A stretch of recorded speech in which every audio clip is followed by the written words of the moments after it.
আজ আমাকে কথা বলতেই হবে ইনশাআল্লাহ, কারণ আগামীতে আবার আপনাদের সাথে দেখা হবে কিনা আমি জানি না। কথা বলতেই হবে। বসেন, কেউ দাঁড়িয়ে থাকবেন না। আমি দেখতে পাচ্ছি বাংলাদেশের ভাগ্য আকাশে উত্তর গগনে কালো মেঘ জমা হয়েছে। ঝড়ের পূর্বাভাস লক্ষ্য করছি। যদি মোকাবেলা করতে না পারেন সক্ষম ভাবে, এমন অন্ধকার গাঢ় কালো অমাবস্যার রাত আসতে পারে যার সুবে সাদেক হওয়া অসম্ভব। সুতরাং আপনারা কি কাপুরুষের মতো কাফের মুশরিকদের গোলামি করে মরতে চান? বিড়ালের মতো 500 বছর বেঁচে থাকার কোনো লাভ নাই। সিংহের মতো 1 ঘন্টা বাঁচতে চাই। আমাকে বলছে রাজাকার।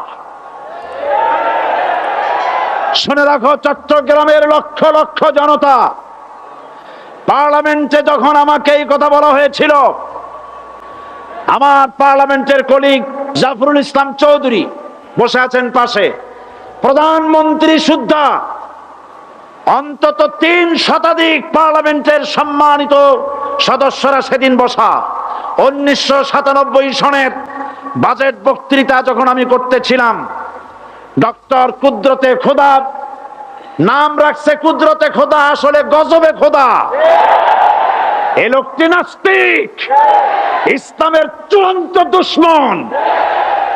তার প্রণীত শিক্ষা ব্যবস্থার যখন সমালোচনা করছিলাম, ট্রেজারি বেঞ্চ থেকে আমাকে বলা হলো রাজাকার। আমি আমার সমস্ত শক্তি একত্রিত করে বলেছিলাম, শুধুমাত্র হিন্দুস্তানের রাজাকারেরাই আমাকে রাজাকার বলতে পারে। আমি বলেছিলাম 1973 সন পর্যন্ত আমি বাংলাদেশের কোন রাজনৈতিক দলের নেতা এবং কর্মী ছিলাম না। আমি রাজাকার নই। আমাকে রাজাকার বলে যদি তাকেও প্রমাণ করতে না পারে, 10 কোটি টাকার মানহানি মামলা দায়ের করব। আমার এই বক্তব্য সারা দুনিয়া শুনেছে। পার্লামেন্টে আমার এই বক্তব্য রেকর্ড হয়ে আছে। সেদিন 3 শতাধিক পার্লামেন্ট মেম্বারের কেউ আমার চ্যালেঞ্জ গ্রহণ করেন নাই। যে কোনো ব্যক্তি পার্লামেন্টে গিয়ে আমার বক্তৃতা দেখে আসতে পারেন।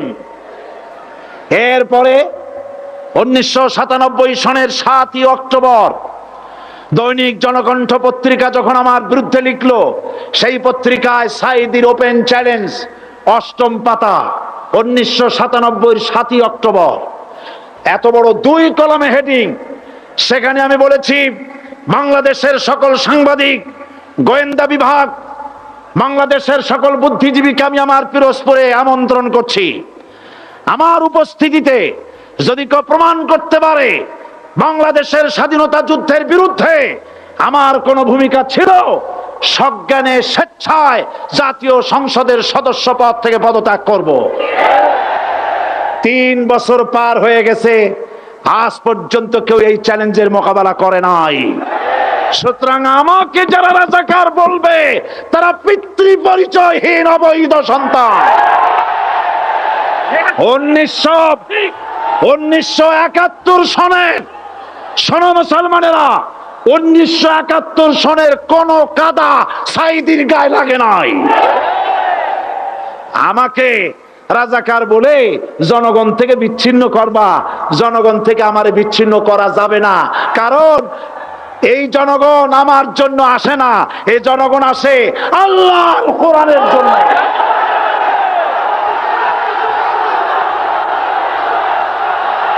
আর যারা ইসলামের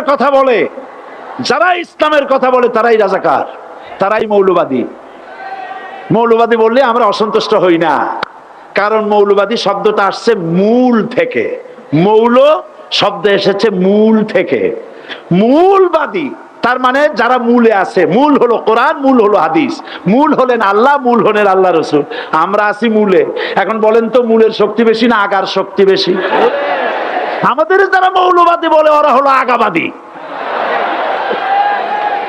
মূলে আছে কত কোটি? 12 কোটি। মূলে আছে কত কোটি? আর আমাদের যারা মৌলবাদী বলে ওই থাকো গাছের আগায়, আমরা মূলে।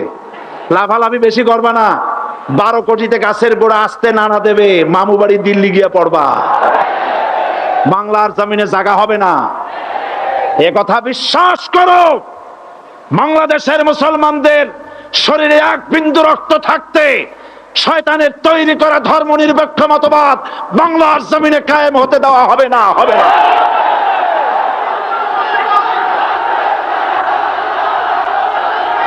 সুতরাং ভয় যতই পান আর যতই ষড়যন্ত্র করেন, 4 দল যখন একত্রিত হয়েছে, ঐক্যবদ্ধ থাকবে, সরকার ঐক্যবদ্ধভাবে গঠন হবে, নির্বাচন ঐক্যবদ্ধভাবে হবে এবং কোরআন হবে, আল কোরআনের পার্লামেন্ট হবে বাংলাদেশে।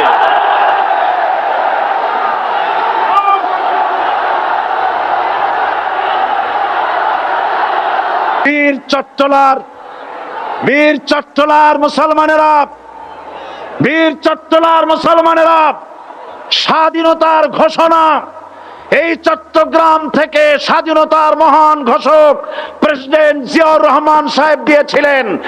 এই চট্টগ্রাম থেকেই ইসলামী রাষ্ট্রের ঘোষণা হবে।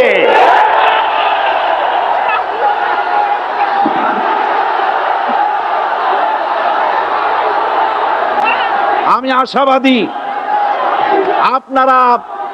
আপনারা অবশ্যই তা পারবেন।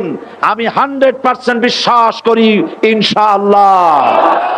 কারণ যে ষড়যন্ত্রের মোকাবেলা করে স্থানীয় রাজনৈতিক দলের নেতৃবৃন্দ কোরআনের মাহফিল সিনায় এনেছেন, আমি প্রথম দিনেই বলেছি চট্টগ্রাম তাফসিরুল কোরআন মাহফিল কোন রাজনৈতিক দলের প্রতিনিধিত্ব করে না।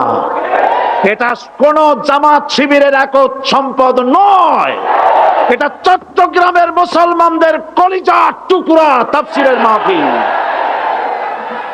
সুতরাং এই মাহফিল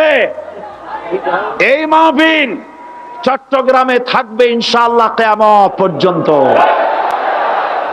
144 ধারা 288 হয়ে গেছে, ষড়যন্ত্র পায় পায় চলে গেছে। আমি ওই সব ছেলেদের বলি, সরকারি দলের ছাত্র হইয়া মুসলমানদের বিপক্ষে যাইও না। এদেশের ভাগ হয়ে গেছে দুটো শিবির, বোঝাই যাচ্ছে। একদিকে ভারতের পা চাটা গোলাম,